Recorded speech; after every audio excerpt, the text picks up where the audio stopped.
folks. This is Radio Unfriendly. This is our very first episode, this new podcast that we're starting up. It's me and Scott. Scott, how you doing? Doing great, thanks. Cool.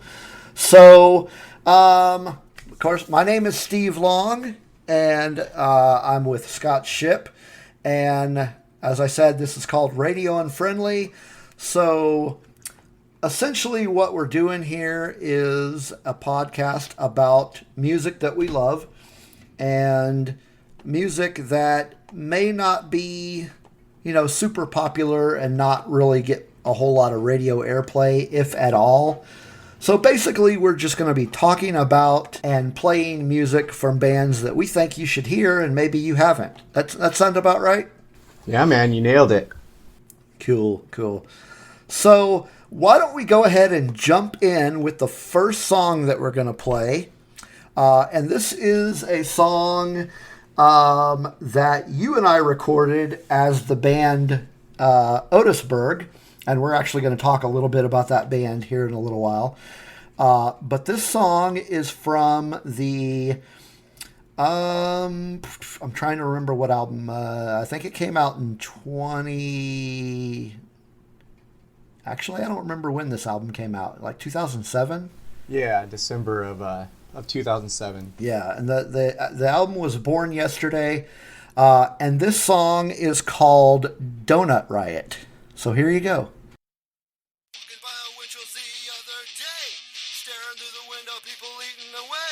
Decided he wanted their apple fritter. They were scared, thought he'd pull the trigger. Johnny was a good kid, not much to say. No one understood what happened that day. Smartest kid at the top of his class. Where'd he get the gun? People started to ask. Doughnut Riot, he's on the run. Doughnut Riot, get the gun. Doughnut Riot, no one knows. Doughnut Riot, look at him go. Stole himself a car and a case of beer. Thought he found himself a new career. Red lights flashing and the chase began. Forward the pedal, driving fast as he can. Car broke down in the middle of the road. Turn up the fog rock on the radio. Cop steps up, says, where you going, son? Before he knew it, Johnny pulled out a gun. Doughnut Riot on the run. Doughnut Riot, get the gun. Doughnut Riot, no one knows. Doughnut Riot, you got nowhere to go. Cop saw the gun and he pulled out his own. Johnny realized he was all alone. Right about then, backup came on the scene. Gun out of ammo, Johnny caught in between. SWAT tabled up and gathered around. Sheriff yelled out, Johnny hit the ground. Wet his pants, he was full of fear. That was the end of Johnny's career. Doughnut Riot on the run. Doughnut Riot, no more gun. Doughnut Riot, he's not well. Doughnut Riot, he's off to jail.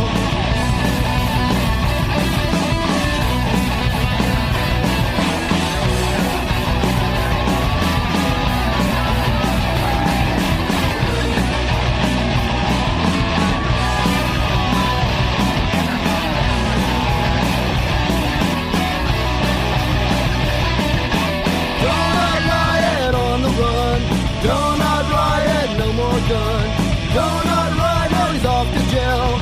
Doughnut Riot, Johnny's tell.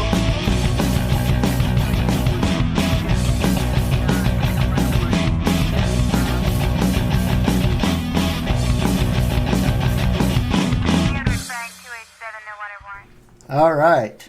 Good stuff. So, okay, so let me explain what we did here. Is each of us, Scott and I, picked out an Otisburg song that we wanted to play, and then we were going to talk about it. So, Doughnut Riot is one that you picked. Yep. So, why did you pick that song? Yeah, so I thought this would be a fun one to talk about because this is the first song that, as Otisburg, we actually recorded in a studio. So, and it was attended with many different mishaps. I remember, we were not really comfortable in the studio, and it was just like surprising we got anything out at all. I do remember. I remember we were recording it as part of a school project for a guy at the Art Institute. Yeah, like Joel, maybe? I think it was Joel. But yeah, the studio was pretty. I mean, it was like a regular studio. But he was a student, so yeah, there was a lot of problems. I remember Brant played the solo on that song. Yeah, and what's funny too, right? I think the solo was like, oh, hey, we're recording this song. We should put a solo in here. And I don't think that the song before that time had one. No. And yeah, so it was weird. Yeah, that song never originally had a solo. I mean, the funny thing is about this song is really old. This song predates Otisburg because I used to play it for like my first punk band, ABF, and you can actually find that version on Spotify. Oh. But I should look for it. Yeah, it was like we were trying to come up with songs for a show, like just because we didn't have enough songs, and I was like, well, let's just play this one, and then it just kind of became part of Otisburg. Yeah, it was like it really fit the tone of the rest of the band though, because it's really tongue in cheek. Yeah, it's a good song. It's yeah. Brings back a lot of memories, not just with Otisburg, but just me and songwriting in general. It was like, I remember when I wrote the song, like my, the singer for ABF actually came up with the idea of the title, and that's all he came up with. He's like, he has this idea, Doughnut Riot, about cops, and he's like, we'll have to write something with, we'll have to write a song with that name. And I'm like, all right. And like, he tells me that. And then like the next day I came with him with basically a finished product. I was like, yeah, I've got it. I'm done. Awesome. And it was, songwriting process for me is very weird. Sometimes it'll take like forever to write a song. And then other times I can come up with something in like 10 minutes. Yeah, like it writes itself. Yeah. This one was just like, boom, I started writing it and it was done. Those are the best. So, speaking of Otisburg, I think we were going to talk about like how we actually met and how Otisburg came to fruition.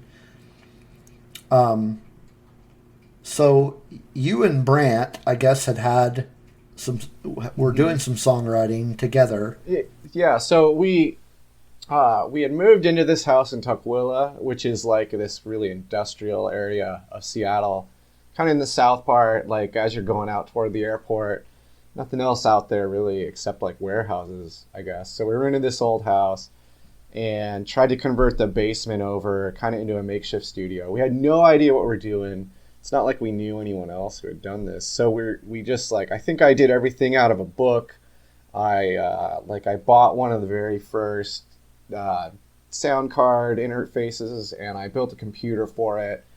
And the house was just like, the electricity was all messed up. Like if you grabbed a microphone and a guitar at the same time, you get shocked, It's like the classic story, real honestly. And I think we tried like 8 months or 10 months trying to get people to join the band. We just put out various Craigslist ads, and it would. Yeah, I remember the Craigslist ad. I was actually living in my wife's uncle's house in Shoreline, which is basically Seattle, but just kind of like the north suburb of Seattle. For those of you that don't know, and I saw this. I was on Craigslist, and I saw this ad. It mentioned something about needing a singer, and one of the bands you mentioned in the ad was Descendants, and I was like, ooh, this is right up my alley. I love the Descendants. So yeah, I answered it, and then we like met at Northgate Mall just to talk. Right. And then after that, I think I came in for an actual audition. But when I came in for the audition, you were living at the house on in Green Lake. Oh, okay, yeah. I mean, I didn't even remember the timeline exactly here. We lived in the Tequila house for like a year, and then we moved up to Green Lake. I don't remember why. I think we moved up to Green Lake because like Brant's sister moved in, and so we ended up like renting a house with like one of those 5 people houses where like Brant's sister could move in too, and she like lived downstairs and we lived upstairs. But yeah, so that was the start of Otisburg, and we were kind of together off and on. That was in 2004 when I started playing with you guys. But we were kind of together off and on until even after I moved to Oklahoma, because I was in Oklahoma when you and I recorded the Ubergeek album. Yeah. And that was in like 2013, so that's almost 10 years. Yeah, and because I remember recording that because I was using I was on my laptop, and I was recording it on a little Tascam USB interface, and through a program called Cubase. But yeah, so the second album was recorded remotely, right? And that was before. I think that was before like recording remotely like really got big. Yeah, really, it was like. But yeah, like we recording in 2 different locations, separately. Yeah. And then comping the tracks together by like, sending the files back and forth. Even the writing, I guess the writing's harder to do than the recording itself, but like that was a process. Yeah. For sure. I mean, a lot of work. Yeah. So, man, that was in 2013. Yeah, I remember. I also remember that Born Yesterday, we had actually recorded a lot of other stuff for it, and that was all done digitally, and we ended up losing most of the recordings. Oh yeah. There was a hard drive death. Yeah, and so it was like Doughnut Riot survived, as well as the song Goodbye California survived. And then everything else was kind of pieced together from old demos. Yeah, there's other stuff we could have put. So that was a lot of fun. But yeah, so Ubergeek was recorded 2013. while you were still there in Seattle, of course, and I was here in Oklahoma. And that was an interesting recording process. Yeah, it was fun though. Like, yeah, trying to, like learning how to collaborate remotely. Yeah.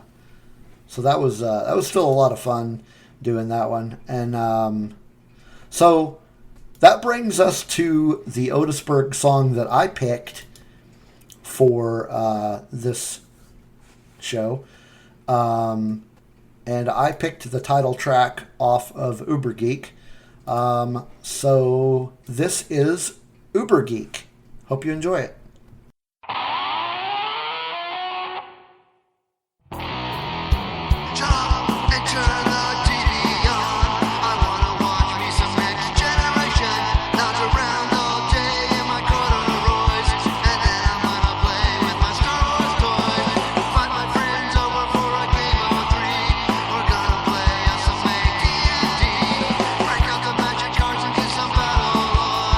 Play some more crafted down the break of dawn.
So yeah, that brings back some memories too. Yeah, it does.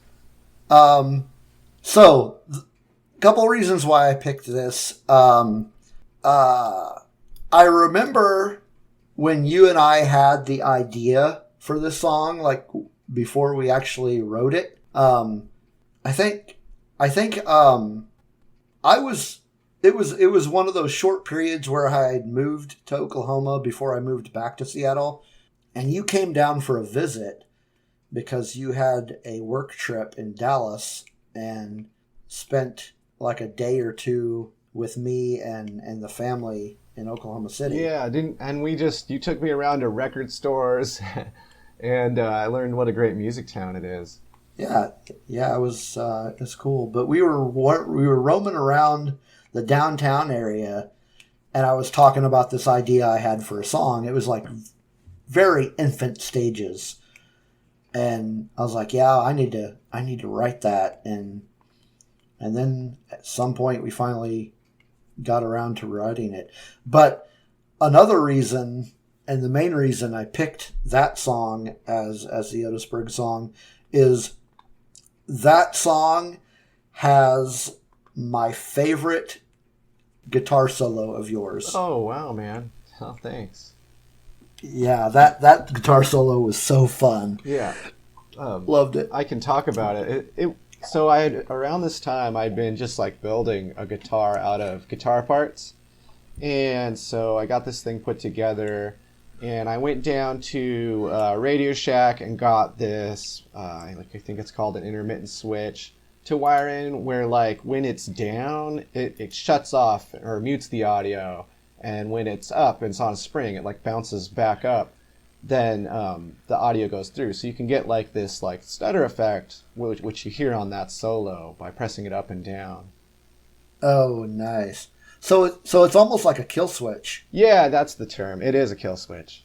Okay. Yeah, so yeah, it was like some of my first experience having one, right? Like I had just wired this thing into this guitar, and I was messing around. I needed to put a solo on this thing.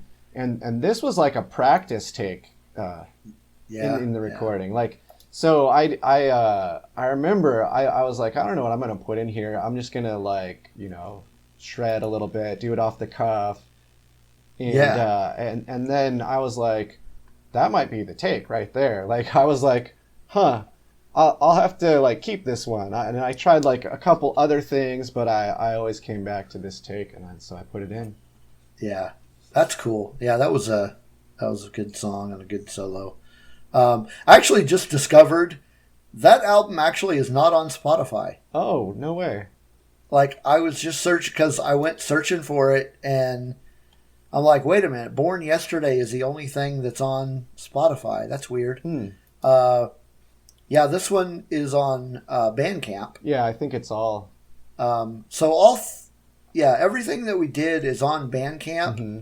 So Born Yesterday and Ubergeek, which you're right, Born Yesterday was actually December of 2007. Yeah.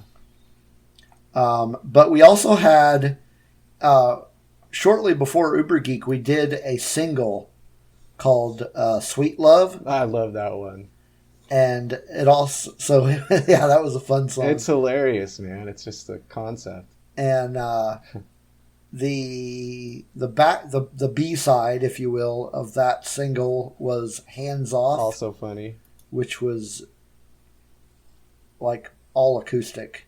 But yeah, we were doing a lot of acoustic stuff together at the time, right? Yeah. Yeah, I think like it might have been electric guitars too, but no drums or keys or anything. Yeah, that was the time period where nobody, like, it just ended up being you and me. Nobody else was in the band, so we just decided to start doing like acoustic stuff. Yeah, and I think we're just to have fun. And that was like I had a tape recorder. You remember that? Yeah, it was a lot of fun. We were just like taping. Cool. So, I figured we were going to do like a little music news segment, but I don't have a whole lot of news for this episode, but I'll tell you what I have. But yeah, if you come up with something for news, just share it with me so we can both talk about it. But the two that I have, the first one is the Bouncing Souls have announced the details for their annual Stoked for the Summer Fest, which is this year is going to be July 16th in Asbury Park, New Jersey. And the other bands that will be playing with the Bouncing Souls are Joyce Manor, Hot Water Music, and the Ergs. What a great lineup. So that'd be cool. I like the Bouncing Souls, and I like the Ergs, and I like Hot Water Music. I don't know who Joyce Manor is, but I'll have to check them out. But that'd be cool to go see. But I won't make it because that'll be like, there's a lot of stuff going on this summer for me. So the other piece of news I have is that the band Polly has announced a new album that they're putting out next month. Nice. On May 13th. I love Polly, man. Yeah, I really like Polly. Yeah. But it's called The Golden Life. Awesome. And it's going to be available via Subam Records. Who else is on Subam Records? I'm not too familiar with this one. They are the only band I've ever heard of on that label, but I imagine that there's probably others. I don't know. There's a band called Counterpunch on the label. Yeah. Snuff. Oh, okay. Yeah. The Von Tramps. If you haven't heard the Von Tramps, you should check them out. Actually, we'll probably play them on a future episode because they're really good. They just put out a new album. It's called. Oh, we should put Von Tramps on the same episode with Van Dam's. Oh, there you go. But yeah, they're good. They just released an album called Go. It appears that there are actually a lot more bands than just Polly on this label, but yeah, it looks cool. Just one of those. Did you see the cover art for this Polly album? It brought me straight back to 1996. It's like right in line with their earlier stuff. Yeah, it's really, really good. And I'm really I've heard the I think it's a title track that has been released on it. And I like it. Yeah, it sounds really. It's exactly what you'd expect from Polly, which is, for Polly fans, what more could you ask for? Yeah. Cool. Yeah, definitely. So let's see. What do we have? That's all I have for news. We'll have more on another episode. We're just kind of throwing this one together, and that was the news that I pulled that I thought would be interesting. But how about we play some more music? Sounds good. So this next song we have is a song that you picked. Yeah, and this is a punk band out of Spain, and I really liked this track when I heard it. So give it a listen.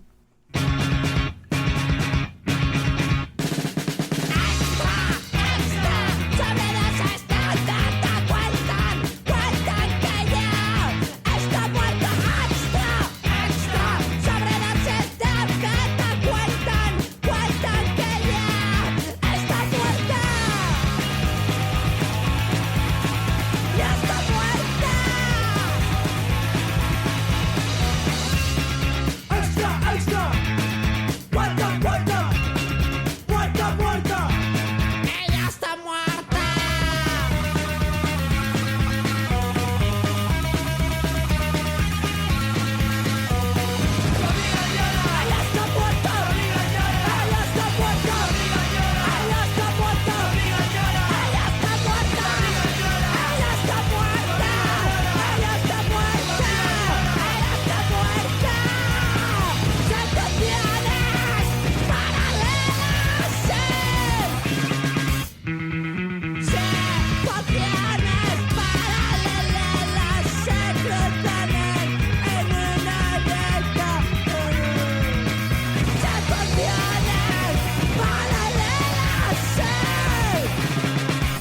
Yeah. Yeah, that was a fun song. Yeah, that's got some energy. Yeah. Yeah, they're fast. They got I felt like just slight what's the word I'm looking for? Like reminiscent pieces of like Dead Kennedys and a little bit of Dead Milkmen in there too. Mm-hmm. Yeah, definitely. But yeah, that's a lot of fun. I'm definitely gonna have to listen to the rest of that. That came out last year, right? Yeah, this is the band's first EP. They put it out in December. It's on Slovenly Recordings, which they're putting out just a ton of good, usually more garagey stuff. And this one was a nice surprise because it's nice, fast punk, just frantic. The whole thing is like this, just all this energy. And the only thing is maybe the vocals really aren't for everyone. Yeah, I liked the vocals too, even though I couldn't tell what they were saying except for extra. And we need a translator. But yeah, that is definitely, it's just a fun song. I like it. Cool. Good stuff. So the song that I picked that we're about to play is from a band called Scrunchies. So have you ever heard of them? No, this is my... Okay. Yeah. So they are from Minneapolis, Minnesota. They just put out an album. When did they put it out? April 1st. It's called Feral Coast. Right on. And the record label is, there's a couple. I guess one of them is international and the other's domestic. But Dirt Nap Records is one of them, and State Champion Records is another one. Cool. So I knew I wanted to play Scrunchies on here, but I had a hard time figuring out which song I wanted to play. But I ended up going with a song called No Home Planet. It's the third track off of the album, and here it is.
All right, that was No Home Planet from the Scrunchies. Wow, man.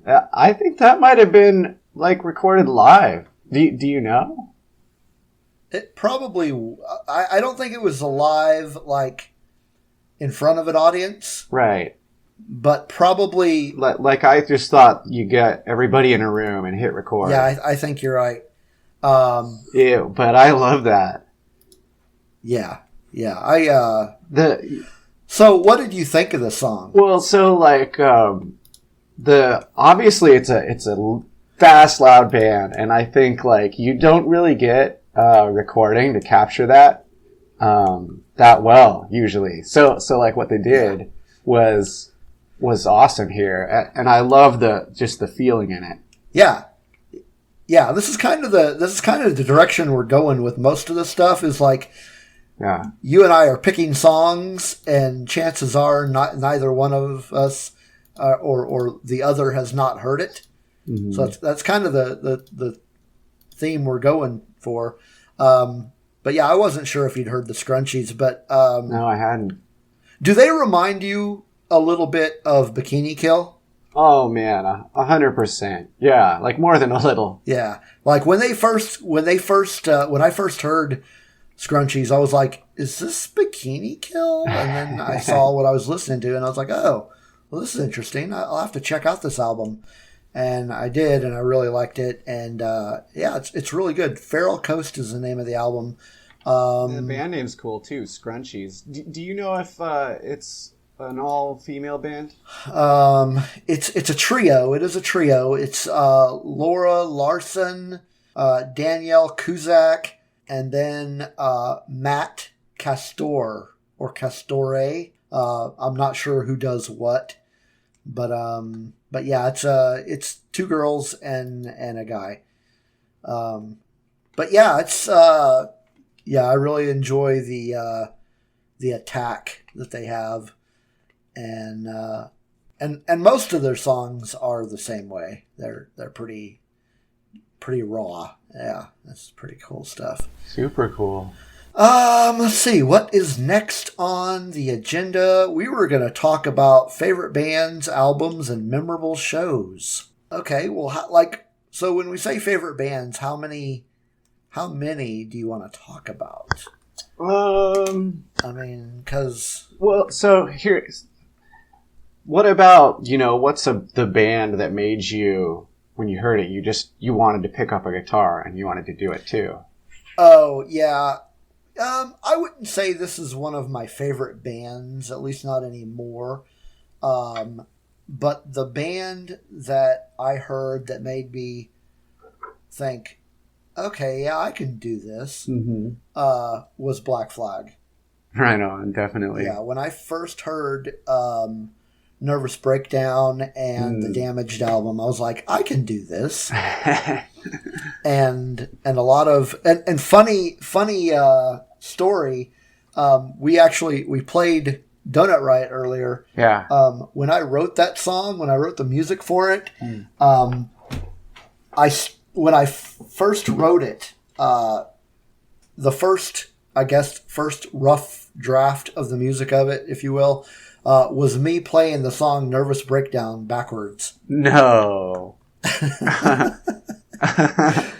But, yeah, so Black Flag was huge as far as getting me into playing music. Mm-hmm.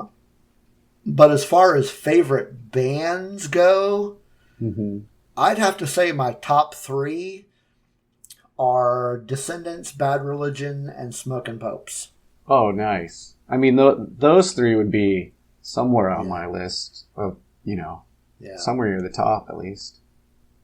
But, I mean, there's so many bands that I like for... I mean, obviously, we're into music, so there's just a lot of bands that we just really like. Yeah. At different days you might pick a different three or something like that. Like, so... Well, I think the other thing that sounds like you like kind of like tongue-in-cheek songs a lot like I do. At least I'm taking that from the Descendants and Smoking Popes being on there. I don't know if Bad Religion fits into the same mold necessarily. But so I think I'd be similar. I might put Weezer in there, the Descendants, and for me. Okay. And then one of my favorite bands is AFI, but I always have to caveat it because after Sing the Sorrow, I'm not that interested. I like it when they were simpler, more straight ahead punk. Yeah, I get you. Like prior to Sing the Sorrow. I get you. Yeah, Weezer is I'd say one of my favorite bands as well. With Weezer though, their catalog is kind of hit or miss. Yeah, it's really diluted. Now I will say, the album they put out 2 albums last year. Mm-hmm. One was called OK Human, which I didn't really care for all that much. Yeah. But I did like Van Weezer, which was the other album that came out. I haven't been really paying that much attention, but the feeling I have is like Weezer songs these days are like covers. I think in a lot of ways, Weezer is basically mocking themselves now. It just feels like, okay, we know what Weezer sounds like, and we're Weezer, and we're just going to keep recycling it. And yeah. For sure. They just do it again. I saw them a couple of years ago here in the Oklahoma City area. Actually, it was kind of out of town. They played a casino. But that's actually the only time I've ever seen Weezer. Oh man, you should have seen him. Back in the day, I got a chance to see Weezer, like between the breakup, like after Pinkerton and before Green. Oh wow, yeah, and so they heard. They did a bunch of Pinkerton songs, and they did a bunch of Green Album songs too in that set. Yeah, it was really cool. Like I gotta say, like being there was something magical. It was one that, if we're talking about memorable shows, that was actually one of the most memorable shows that I ever went to. So, on the subject of memorable shows. I've seen so many shows in my lifetime. Yeah, and are you talking about good memorable or bad memorable? That's true. I'm going for good memorable. Good. One of them that pops up in my head, early 90s. I'm aging myself, of course, but early 90s. I saw a show that the venue was weird. It was outside, but you had to go inside a building and then go out the back door to where the shows were played. The band was Naked Aggression, which I don't know if you've ever heard them, but I think they're still around. No, I don't think so. But yeah, is it a hardcore band? Yeah, a little bit. Yeah, it's got a female singer, and her name is Kirsten Patches. But they're based out of the West Coast. This was in Dallas. It was in the Deep Ellum section of Dallas. Very weird venue, and that's why I remember it. But the show was really great. But I just remember this weird venue that was like indoor outdoor. Like all of the drinking was done indoor, inside in the bar, and then all the shows were outside. Another one that's very memorable, and you might remember this one too. I can't remember the name of the town, but it was the Mountain Dew Float Festival. Yeah, I remember driving for that. Yeah, so we had to drive down. Gosh, I don't remember the name of the town right now. Like an hour. Yeah, it was fairly packed, I think, but it was just an interesting concept. It was a Mountain Dew Float Festival. It was so odd. Yeah, what is a Mountain Dew float? Well, it was like a root beer float, but instead of root beer, it was Mountain Dew. But man, some of the bands that we saw there, Emery was there. For sure. Number One Gun. Yeah, well, I can't remember. It was a lot of the like Tooth and Nail, Solid State bands, wasn't it? Yeah. I remember Fighting Jacks were there, and we got to talk to, I can't remember the singer's name. We got to talk to him for a while, and we had a pretty interesting discussion about Aaron Sprinkle and Sunny Day Real Estate. Oh man, living in Seattle like I do, I hear about the Sprinkles a lot. Because he produces still a lot of stuff. Yeah. Aaron Sprinkle does. I can't remember what other bands were there. There were a lot of bands. I couldn't say, but yeah, it was a festival, right? With multiple stages going. It could have been bands like around that time, maybe Dead Poetic. Yeah, probably. It would have been those kinds of bands. I do remember Emery. But I remember we took a drive down there, and it was was it Chehalis? Yeah, that's right. That's what it was. Yeah. It's a town that's like even south of Olympia. Yeah. I mean, that's pretty far. Yeah, pretty much. I remember on the way down we stopped at a Popeyes, which was cool because I didn't realize that the Seattle area had Popeyes. It probably was one of the newer Popeyes. Yeah, I think it was in Federal Way. Yeah, that sounds about right. But they don't have them here in Seattle still. I mean, as far as I know, I think they're always in like a smaller city like that. Yeah. Any other memorable shows that you can recollect? Well, so I have one. I'm afraid it is bad memorable. Oh, no. But I did this show once where we did like a pay-to-play show at the Showbox Market. Oh, and it was in that band that I was in after Otisburg, Fall City Shakedown. And that Brant was in that one, a couple other people. You probably remember. Yeah, I remember that band. Yeah, and we did like, you had to sell 100 tickets, and any that you didn't sell, you were on the hook for. Ugh. Yeah. And I think, what did we do? We ended up selling like 92 out of 100 tickets, I want to say. And so we ate the costs on like 8 tickets. I think we ended up paying $80 to play the show. That's not too bad. That's not too bad. Yeah, I mean, besides the concept of pay-to-play being bad. But so the other thing that contributed to this show, being a disaster is the same. So we scheduled it, and it was going to be on like a Sunday night. No, it must have been a Saturday night. No, a Friday night. I think it was a Friday night. So, unfortunately, I was at work, though, in like a work trip. I was all the way over in Boston. Wow. And I had to fly back. I had like a 6-hour flight and then like basically rush straight from the airport to the Showbox. So then we're finally playing this show.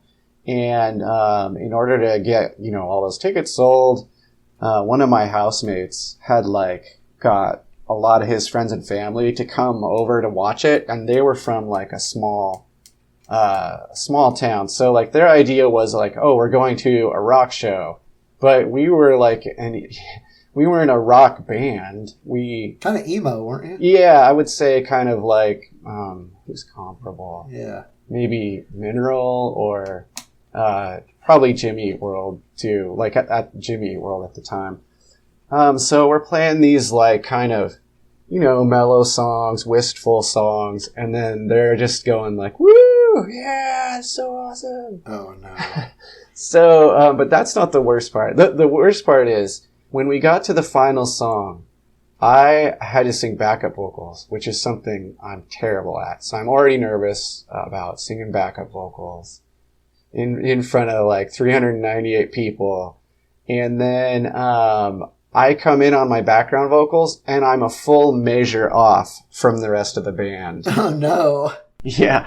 Yeah. So then, like I'm trying to like figure out even, I didn't know if I was ahead or behind, and the rest of the band's like trying to keep things together, still going, and it's the big chorus, like the second chorus. And, like Brant notices, so he tries to do this weird like drum fill thing. No. And it's like he cuts off just like half a measure to try and fix it. So now he's off from everybody else. Oh my gosh. And it just ended in a big disaster. Wow. as far as like shows I've played, I can't really think of any that were complete disasters. I mean, I was nervous for a lot of them, but I've had some good memories as far as shows I've played. I mean, there's been venues where I'm like, I'm never playing that venue again. Yeah. In fact, two of those venues, two of those experiences were both in Tulsa, Oklahoma. Oh. Just bad experiences with the venue, not necessarily like the crowd. Yeah. Or the performance overhaul. It was just weird. Like one place with Get Fired. Both of these were actually with Get Fired. We played this place in Tulsa. I won't mention the name because I don't want to drag anybody through the mud. Yeah. But if you've ever been in Tulsa and you're listening to this, you probably know what I'm talking about. But so it was a 2-story venue. And the stage and where you go to listen to the music was upstairs, and the bar and the eating area was downstairs. So it was just weird because the only people that were listening to us were like the other bands and anybody who specifically came to see us. Oh. So, like, you're not getting any of the residual bar crowd. That's pretty lame. So it was just really weird. And I'm like, why would they set it up that way? Yeah. Just so odd. Like, so, like, but I assume they piped, like, the music to that. No, they don't. But so, like, if you want to listen to the music, like, if you're down drinking, you have to climb, like, these really steep stairs. Oh. To go up. And if you're drunk, you're not doing that. No. Just weird. Just very weird. I think we're probably ready for more music. Yeah, I think so. This next one is one that you picked out. So why don't you go ahead and introduce it? Yeah. Okay, so this is a song it's the single coming out from Mike Park of Asian Man Records. It's he's got the band called the Bruce Lee Band, of course, and they are putting out a new album. It's supposed to come out next month, and this song's called "I Hate This" by the Bruce Lee Band.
Yeah, that was I Hate This by the Bruce Lee Band, and keep an eye on their Bandcamp for the new record coming out next month.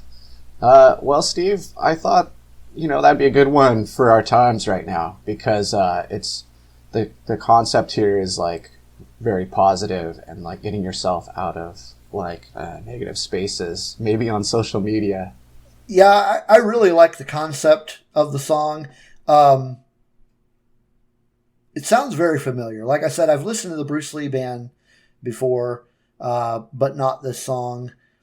So So I've got a little bit of a confession. I'm not actually a very huge fan of ska. There are exceptions, you know. I like what they're doing here, but ska bands in general, I'm not too huge a fan.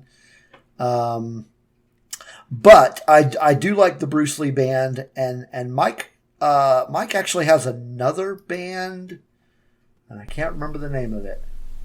Yeah, so like maybe you and me are the same on this, but so I like ska when I hear it, but usually what happens when I'm listening to ska is I'm paying attention to maybe other things. Like the basic formula of a ska song is the same.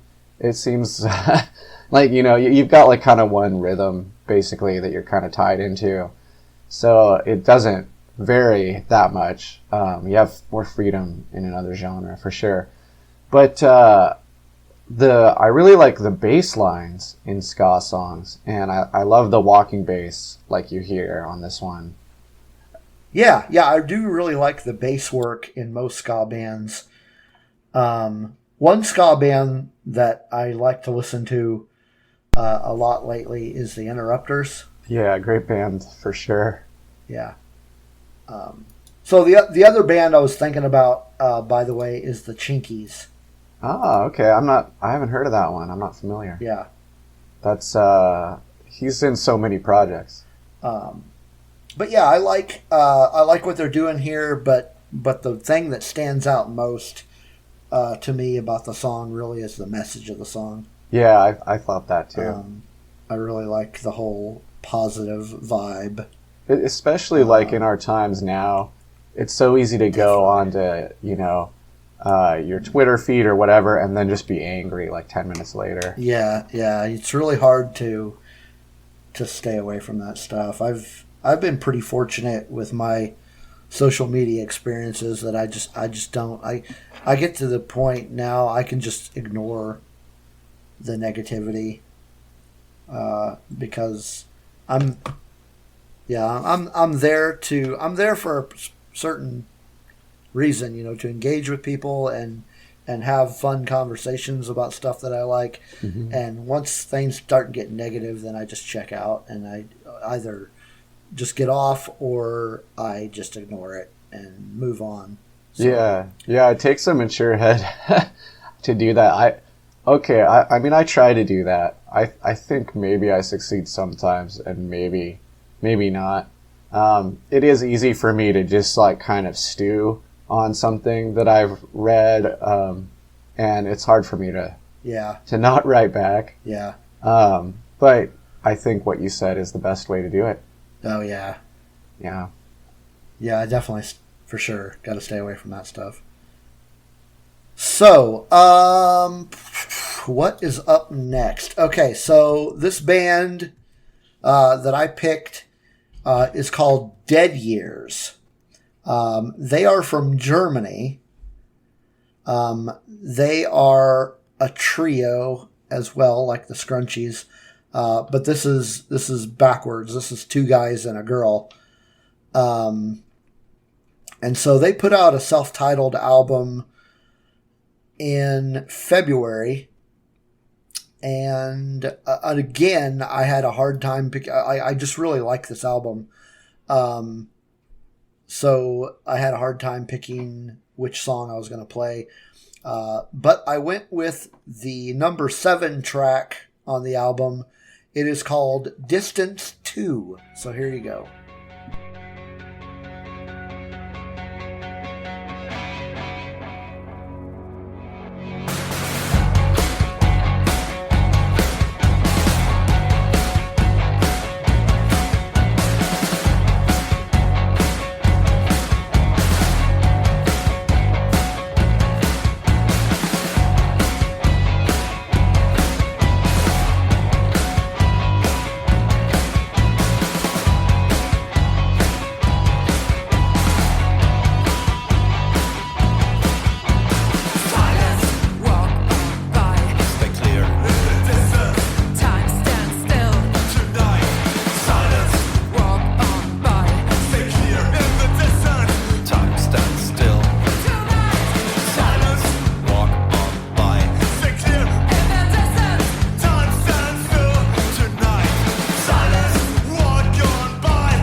All right, that was Distance 2 from Dead Years. Man, that was great.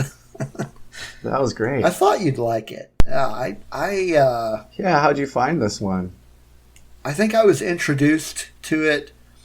So there's a podcast out there called Punk Lotto Pod, and if you're a patron, they do an exclusive episode every Friday of just like 4 or 5 tracks from new albums that came out that week. Yeah.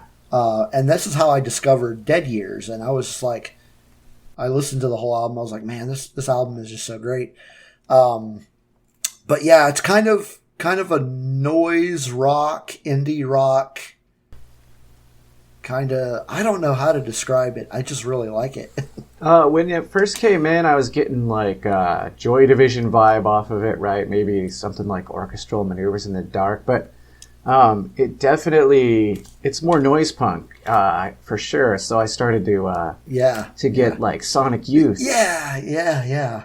But it's really funny because like so far on the podcast here, we were listening to either like punk or ska, and so then here's some noise punk coming in. Yeah. And man, though they did that perfect. Like they have that build up.